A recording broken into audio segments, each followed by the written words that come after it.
Welcome to Zoom In with OAG again, and we're still demystifying framing with Amy Orrick from Amy's Frames. So Amy, tell us, what as an artist, what should artists do as preparation for their artwork before they bring it into you for framing? I mean, that's actually a very important question. You know, very often people are so concerned with cost that they buy relatively cheap materials, and it really affects the whole experience of creating an artwork.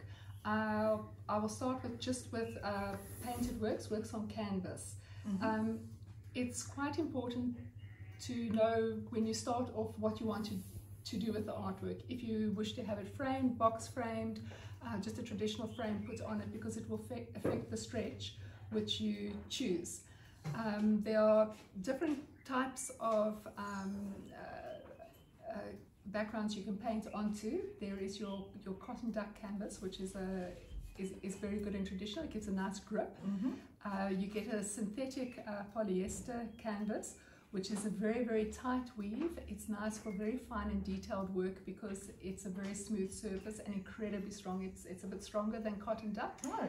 And then you get a variety of, for the more experienced painters, Belgian linen. And they really provide from quite a fine-ish grain to a very coarse grain, which the old masters use. They're a bit more pricey, but there are people who do stretches with Belgian linen, and they prime them correctly for the medium which you want to use. The stretches as well are quite important. If you're wanting to box frame, to not use a very cheap stretch, because very often they're not squared, and they also with age tend to buckle and warp. And that probably makes your job for framing quite difficult. Yes, and very often you have to do an additional step which costs money. So yeah, what you save initially on buying a cheaper stretch, you actually lose with the materials and the label, which you lose later on to correct it. And then with works on paper, your grammage of your paper is quite important.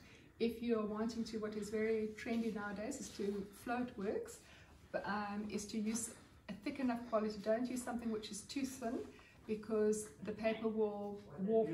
Paper's hygroscopic, and so in wet weather it develops a warp, which sometimes will flatten out in dry weathers. Other time, if the paper is very thin, it won't. So it's to use good quality materials, but your art shops will advise you on that. Yes, I think what people don't realize is that paper is a living material. It will always move, and it's difficult to, you can't just stick it in a frame and think it won't warp or tear or something.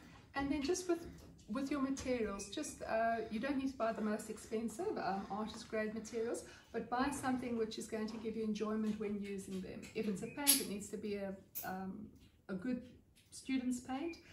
Don't just go for the cheapest, because otherwise you're not going to enjoy it and your results are not going to be what you're hoping for. That's true. Okay, thanks, and join us for part 3 when we are going to start with the framing work.